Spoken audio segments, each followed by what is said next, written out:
Hoy vamos a continuar con la serie de predicaciones sobre Jesús, el hacedor de milagros. Hoy la terminamos, iglesia, así que si estás aquí, estás en el lugar correcto. Hoy Dios quiere hablar contigo de una manera bien especial.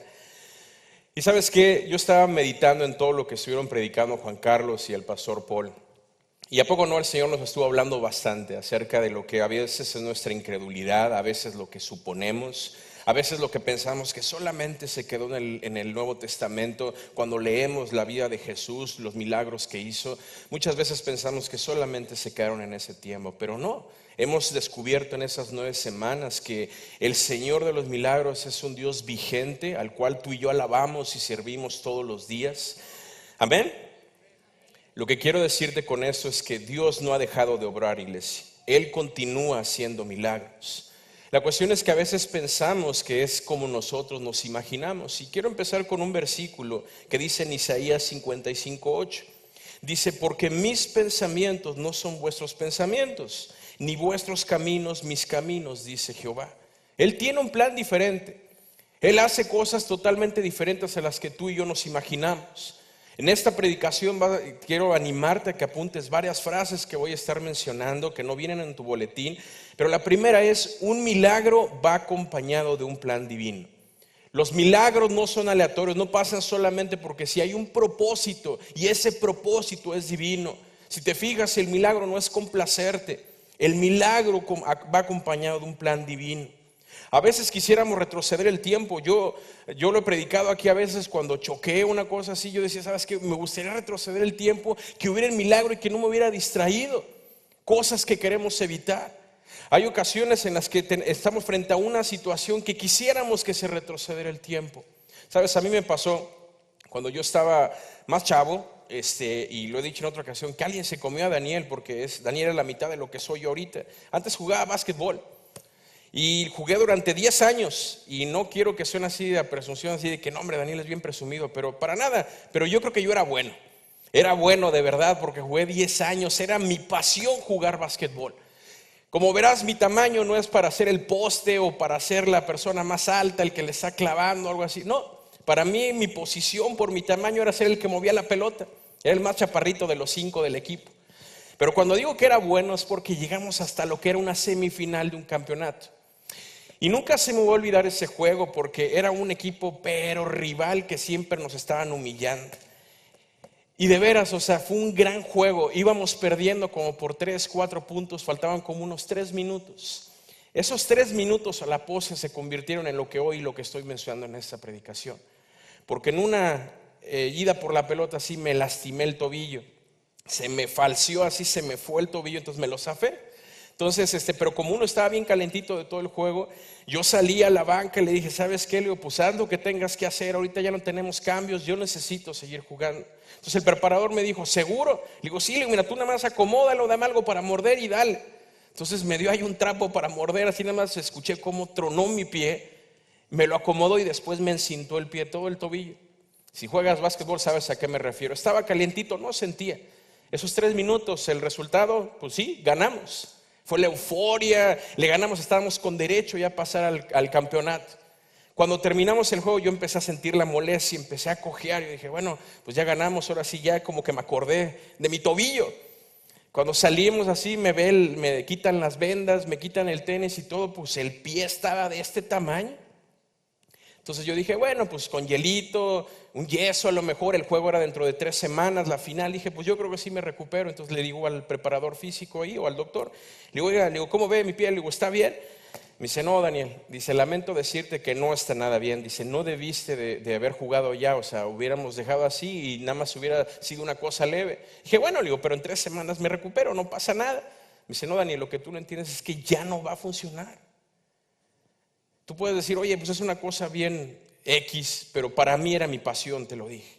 10 años jugando, y en ese momento que yo tomé esa mala decisión, sí, funcionó y fue un milagro en el momento, ganamos el partido. En ese momento yo estaba orando, quién sabe a qué Dios, pero decía, no, por favor, yo necesito recuperarme. Nunca más volví a jugar básquetbol. Y la cuestión es de que para mí fue un punto ahí, pero un punto decisivo. Y en ese momento yo no lo comprendía. Yo decía, bueno, ¿y ahora qué voy a hacer? Pero Dios tenía un plan, iglesia. A las siguientes semanas, como al mes máximo, fue cuando yo conocí al Señor. Yo a veces me pongo a pensar y digo, bueno, si hubiera seguido jugando básquetbol, a lo mejor me hubiera tardado más en conocer al Señor. No lo sé, o a lo mejor nunca lo hubiera conocido. Pero había un plan. Yo estaba pidiendo por un milagro de ser sano en ese momento para poder jugar un partido, que era lo que me apasionaba. Por eso me había entrenado, por eso me había esforzado, pero me lo había perdido. Y yo no entendía por qué se había puesto un punto final a esa temporada o a esa época de Daniel. Pero Dios tenía algo mucho más especial. Él hizo el milagro que lo conociera. Como dije en el versículo, los tiempos y la manera como Dios obra es completamente diferente a lo de nosotros. Él tiene un tiempo perfecto. Este era un hispano cristiano que llega al cielo y le pregunta a Dios, Dios, ¿cuánto tiempo es para ti 1000 años? Y Dios le responde, hijo mío, eso es para mí como un segundo. El hombre se queda pensando y luego le pregunta, ¿y cuánto sería para ti $1,000,000, Señor? Eso sería como un centavo para mí, hijo mío. El hombre, pensando bien astuto, el hispano, dice, todo eso le dice a Dios. Dios, ¿por qué no me regalas un centavo? Sí, claro que sí, hijo mío, en un segundo. Cierto o no, a veces en cuanto a los milagros así llegamos que el Señor, quiero eso, Señor, necesito eso, Señor, quiero ver eso. Y Dios dice, oye, no es como tú te lo estás imaginando. No se trata solamente de suplir tus necesidades. Esta predicación, el último milagro, está registrado en Juan capítulo 11 del 1 al 6. Y es la historia de Lázaro. Y con eso vamos a culminar la serie de predicaciones de Jesús, el hacedor de milagros. Dividí esta historia en 3 tiempos. El primer tiempo es el tiempo de Dios.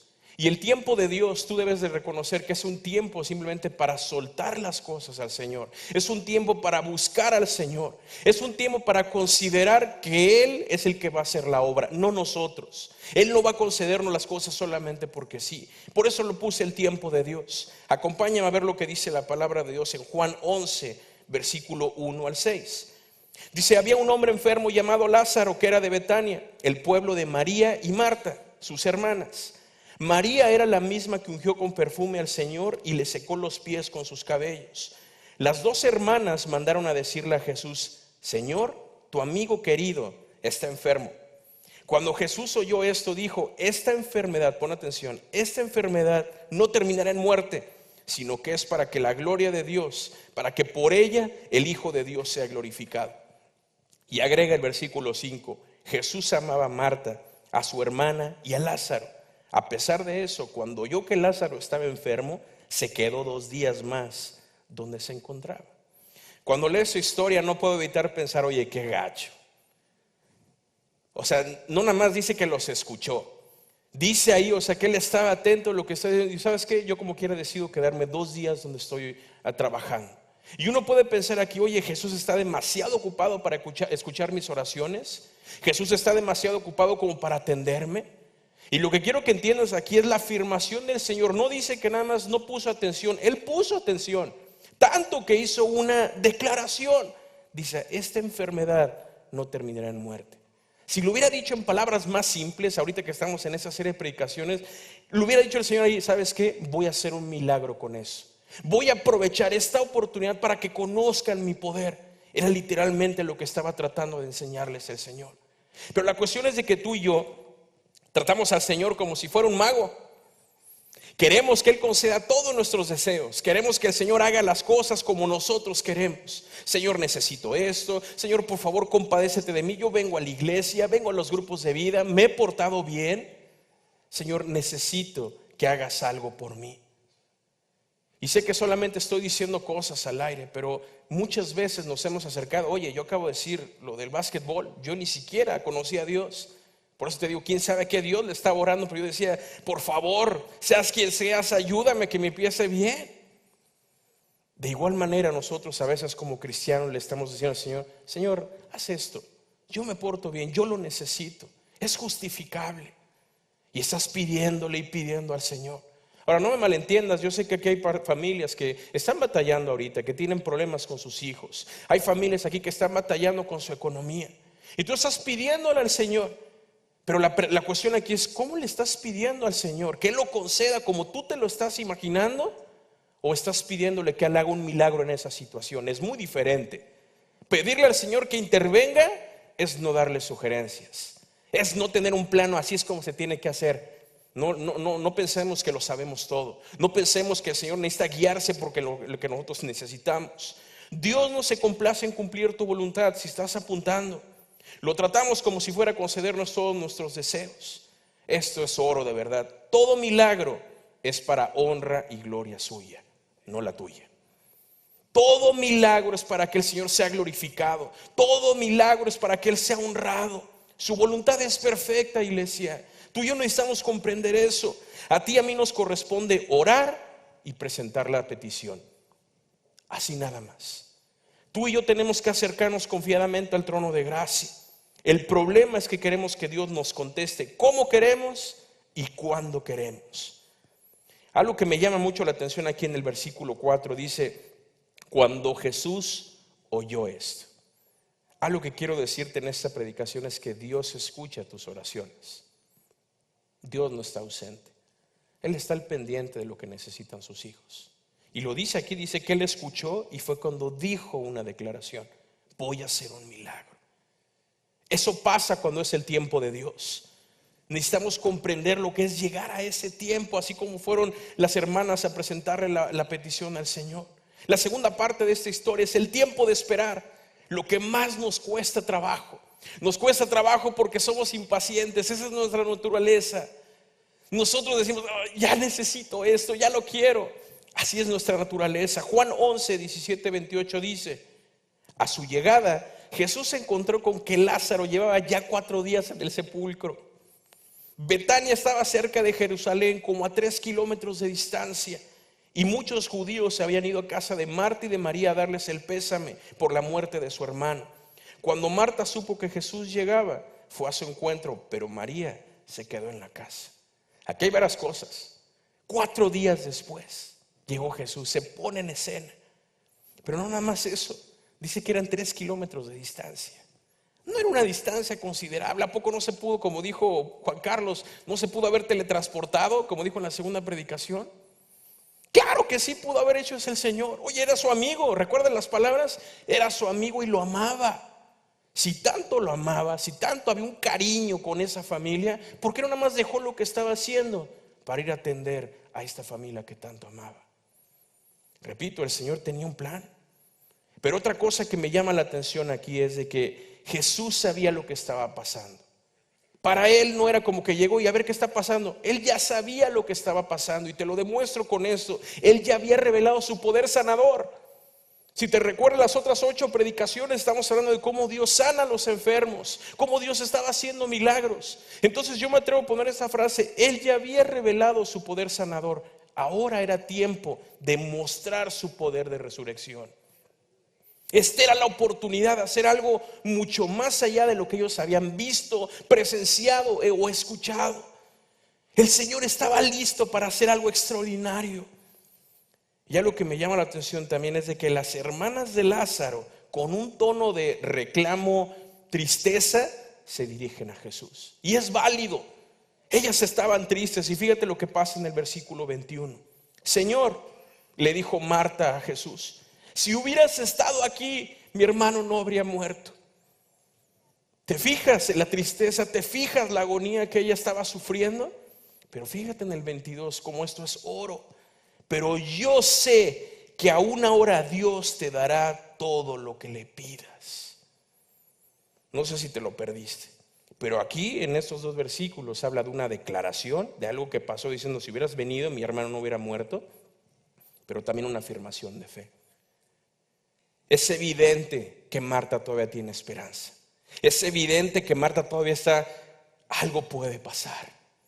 Y si te fijas en el versículo anterior, dice que cuando llegó Jesús, y estaban los vecinos, los familiares, los amigos, ahí con ellas, dándoles el pésame, lo común y normal. Y cuando supieron que llegó Jesús, eran 2 hermanas las de Lázaro, y dice que una fue al encuentro con el Señor, la otra se quedó en casa. Ahorita vas a ver la actitud de María. Pero en el caso de Marta, fíjate, ella fue con el Señor y le dijo ahí nada más: Señor, si hubieras estado, mi hermano no hubiera muerto. Pero yo sé que tú eres el Rey Todopoderoso. Yo sé que tú eres el hacedor de milagros. Vas Básicamente era la fe expuesta ahí de Marta, diciéndole al propio Señor. Yo estoy pensando en esa parte de la Biblia. Y no puedo dejar de pensar, lo he compartido en otras ocasiones, pero yo me acuerdo cuando perdimos a nuestro bebé hace como 2 años y medio. Fue difícil esa situación. Yo pensé que era punto final y yo hablaba con mi esposa y decíamos, ¿sabes qué? Hemos orado esto por tanto tiempo y yo creo que el Señor de plano, esta es la manera como Dios nos está contestando. No somos nadie para cuestionar los designios del Señor, simplemente vamos a soltarlo, Pamela. Soltamos nuestra oración, le pedimos al Señor, haz tu voluntad. Y cuando dijimos eso, iglesia, Dios todavía nos lleva, yo lo llamo esta etapa de mi vida con mi esposa, el exilio. Porque esos 8 meses en México, así es como me sentí, como un exiliado. Yo no entendía la razón de ese proceso. Pero Dios estaba a punto de hacer un milagro. Y sí, hoy te puedo decir aquí, frente a cada uno de ustedes, que mi hijo Samuel es un milagro de Dios. Y es 100% hecho en México. Te lo puedo garantizar. Él nació aquí, él es americano, pero él es 100% hecho en México. Y la razón por la que lo digo es porque Dios nos llevó para allá para unirnos más, mi esposo y yo, para fortalecer mi matrimonio. Dios quería mostrarme su bondad, mostrarme que Él tenía una manera extraordinaria de hacer las cosas. Y fue cuando llegó Samuel a nuestras vidas. No había un punto todavía, familia. Hay una frase que escribí aquí, dice: nunca pongas una coma donde Dios pone un punto. Y nunca pongas un punto donde Él pone una coma. Lo que significa es básicamente nunca trates de continuar con algo que Dios ya dijo que se ha terminado. Y no des por terminado algo que Dios te dice que va a continuar. Ahí es donde debe estar nuestra fe. Ahí es donde debemos de creer, tal como Marta. Decir, ¿sabes qué, Señor? Veo las circunstancias, ya está muerto mi hermano, pero yo sé que tú vas a hacer un milagro en esta situación. Y yo sé que aquí hay familias que dices, oye, es que yo veo un caso perdido lo que está pasando en mi familia. Tú no sabes, Daniel, las cosas que yo estoy sufriendo ahorita. Mi matrimonio está a punto del divorcio. No sabes cómo yo me siento. Pero Dios hoy te está diciendo, yo soy el hacedor de milagros. Ten fe y cree. Si te parece que está en un modo de espera, tal vez sea porque Dios se está preparando para hacer algo milagroso, más allá de lo que has visto. Y pon atención en esto, pero primero tiene que morir tu incredulidad o tu plan para que Él pueda hacer el milagro. Hoy, hasta el día de hoy, después de 9 semanas de hablar de Jesús, el hacedor de milagros, algunos de nosotros todavía somos incrédulos y no le creemos a ese Dios todopoderoso, Rey de los ejércitos celestiales. Cuando piensas que el Señor no te escucha, ten la fe de que Él está trabajando. Él está al pendiente de tus necesidades. Si no, fíjate lo que pasa a continuación. Jesús le contesta a Marta en versículo 23. Tu hermano resucitará, le dijo Jesús. ¿Te fijas la contestación inmediata después de tener fe? Tu hermano va a resucitar. Y fíjate, Marta, lo que le dice: yo sé que va a resucitar en la resurrección el día final, Señor. Entonces Jesús le dijo: yo soy la resurrección y la vida. El que cree en mí vivirá aunque muera, y todo el que vive y cree en mí no morirá jamás. ¿Crees esto? Fíjate la revelación a Marta ahí. Ella tenía la idea de decir, bueno, yo he leído, yo he escuchado y yo sé que va a estar la eternidad contigo, pero ella no sabía lo que Dios estaba a punto de hacer. Y Jesús le dice, ¿crees lo que te acabo de decir? Y fíjate la afirmación de una persona que tiene fe. Sí, Señor, yo creo que tú eres el Cristo, el Hijo de Dios, el que había de venir al mundo. Dicho esto, Marta regresó a la casa y llamando a su hermana María le dijo en privado, el maestro está aquí y te llama. Esta es la otra actitud de la otra hermana. Y tú vas a tener que escoger el día de hoy cómo vas a actuar de ahora en adelante. O vas a ser como Marta, que a pesar de las circunstancias y a pesar de que no ves el milagro, a pesar de que no ves el Señor en lo que te está pasando, como quiera tienes fe. O vas a ser como María. ¿Tú por qué crees que se quedó en casa? Yo me puedo imaginar una María empezando con esperanza, confiando en que Jesús va a llegar y diciendo, bueno, mi hermano está empeorando, Está a punto de morir y Jesús no llega. La esperanza se convierte en desesperanza. Ella empieza a tener resentimiento porque su hermano muere. Pasa un día, 2 días, 3 días y Jesús no se hace presente. Y María está, pues no que nos amaba, no que Él tenía un amor entrañable para nosotros. Estoy solamente poniéndote un escenario para que tú te des cuenta, porque ella estaba en casa. Ella ya sabía que Jesús estaba ahí, mas sin embargo ella no va al recibimiento de Jesús, porque el resentimiento de algo que no fue contestado le estaba gobernando. Yo siento y hago énfasis en nuestra iglesia, porque a veces el enemigo nos engaña. Y tú dices, oye, tú me hablas de un Dios muy bonito, pero tú no sabes las situaciones que yo he pasado y cómo Dios me ha contestado. Repito, tú no sabes si es una coma. Tú le estás poniendo un punto a eso. No lo sabemos. Dios es soberano, iglesia. Amén. No seas como María, que estaba resentida. Necesitas creer para poder ver. Es una frase que hemos mencionado en toda esta serie de enseñanzas. No esperes ver para que después digas yo creo. Empieza a creer desde este momento y Dios va a obrar, vas a poder verlo. ¿Qué es lo que crees tú? ¿Crees en Jesucristo tal como le dijo Jesús a Marta? ¿Crees que puede darte nueva vida? ¿Crees que puede hacer hoy un milagro en tu matrimonio, en tus hijos? Dios puede hacerlo. Tercera parte de esta historia y vamos a terminar. Ahora sí, ya pasó el tiempo de Dios, el tiempo de esperar, sigue el tiempo del milagro. Juan 11, 32 al 37 dice: cuando María llegó a donde estaba Jesús y lo vio, se arrojó a sus pies y le dijo lo mismo que su hermana: Señor, si hubieras estado aquí, mi hermano no habría muerto.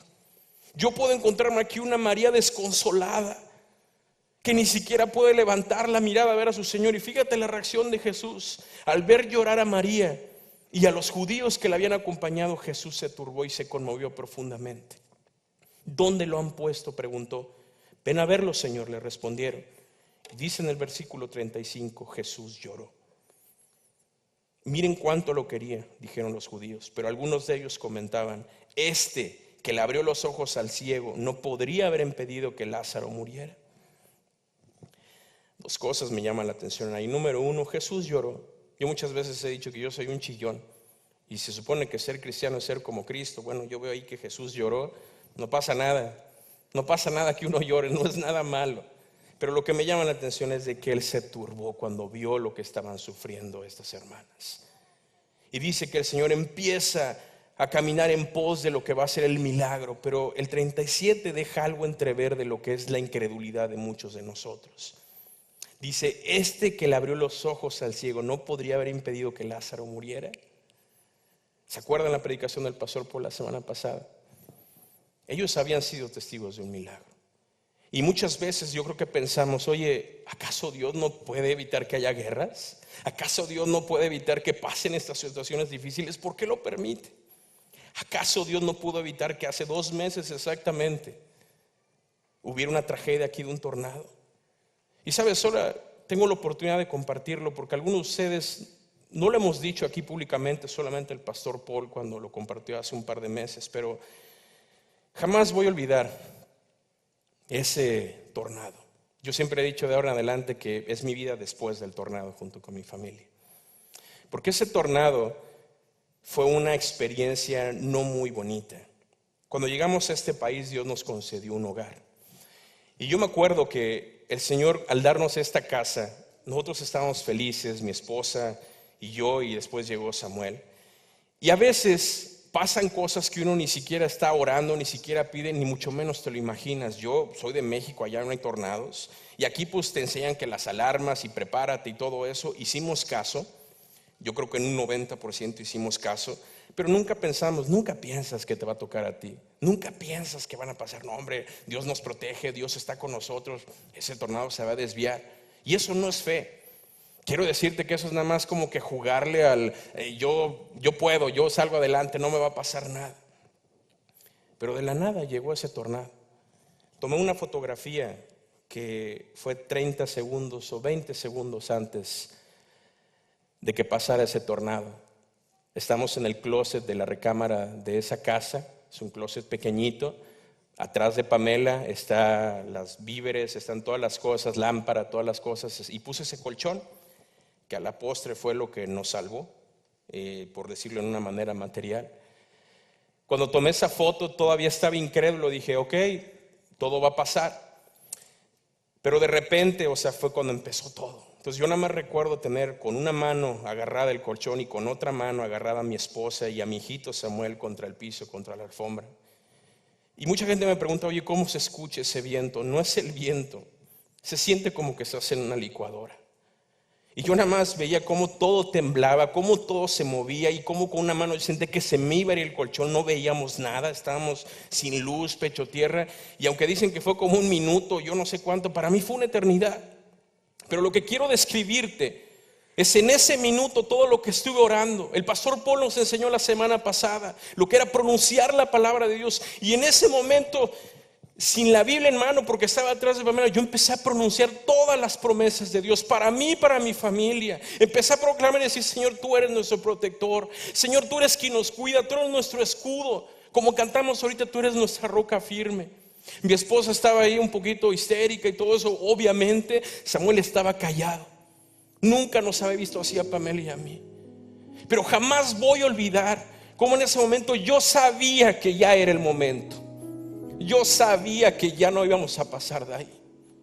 En mi cabeza, en mi vida, yo dije ya, aquí es cuando. No me gobernó un sentimiento de miedo, de tener miedo a la muerte, porque yo sabía que era el principio de estar en una eternidad con el Señor. Pero es la primera vez en mi vida que yo siento que ya es donde vamos a terminar. No terminaba esa sacudida de lo del tornado y todo estaba volando. Entonces yo ahí nada más volteé con mi esposa, volteé y vi la cara de mi hijo. Y yo nada más dije, Señor, es tu voluntad. Haz lo que tengas que hacer, no te imploro por un milagro. Haz lo que tú tengas que hacer.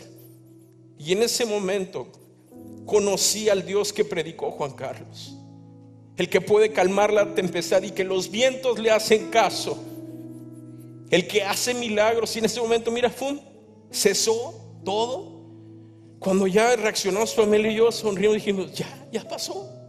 De repente escuchamos un grito por ahí, somebody here, alguien hablando en inglés, y yo estaba en shock, todavía no podía escuchar. Un ex marine se acercó y por un hoyito en el techo de nuestra casa, así fue cuando destapé el colchón, y en un hoyito del techo de nuestra casa les pasé a mi hijo Samuel, luego pasó mi esposa y luego yo. Cuando salimos fue cuando me di cuenta que mi casa ya no estaba.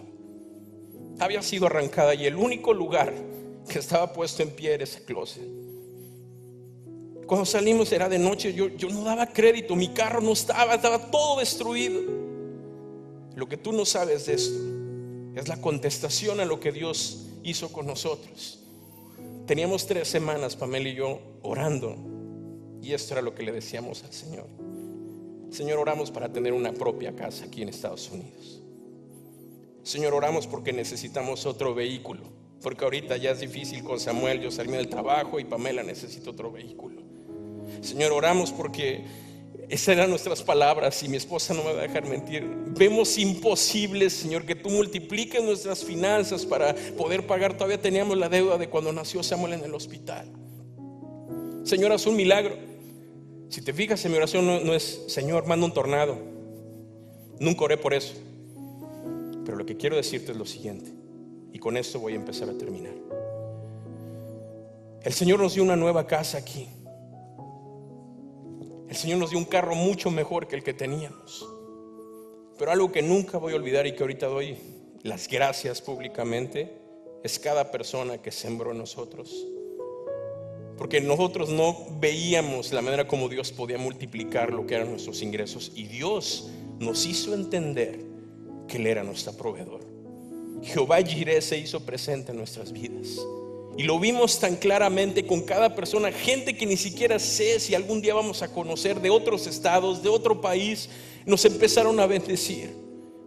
Dios hizo algo inmenso. Y lo último es de que llamamos al hospital para poder empezar a pagar todo lo que debíamos. Dicen, ¿sabes qué? Su cuenta ya está pagada.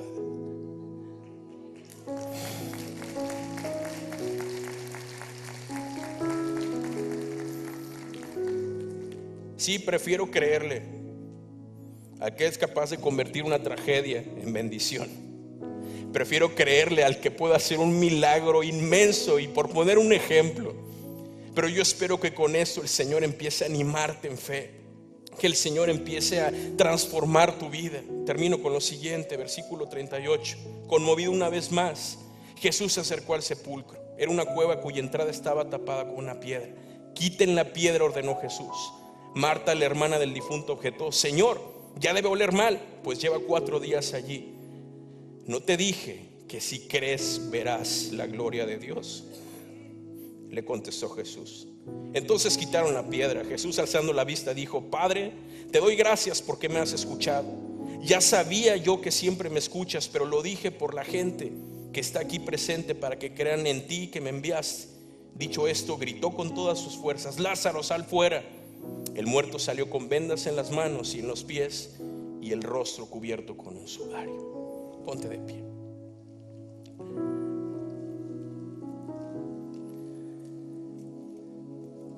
Iglesia, todavía es muy pronto para bajar los brazos. Cuando parece que tu sueño ha muerto, el Señor tiene la última palabra. Y si no es de Dios, seguirá muerto. Pero si es de Dios, resucitará. Dios va a hacer el milagro. A veces lo que pensamos que es un no, es todavía no. No te desesperes. No es en tu tiempo. Es el pedido correcto, pero no el momento. Los milagros suceden cuando estamos listos, no antes. ¿Te acuerdas del ciego? 38 años, pero llegó su momento. Es mi oración que no esperes tanto tiempo, pero sométete a la voluntad del Señor, que es buena, perfecta y agradable. Si en algo se termina esta predicación o esta serie de predicaciones de Jesús, el hacedor de milagros, es en esa frase: si crees, verás la gloria de Dios. Y así es como quiero terminar esta predicación el día de hoy. Te voy a pedir que cierres tus ojos. Voy a hacer una breve oración, pero quisiera que terminemos con esta canción. Y sea la necesidad que tú tengas, sea como tú te encuentres hoy con el Señor, ¿cuál va a ser tu actitud? ¿Como la de María o como la de Marta, que corrió a ver a su Señor?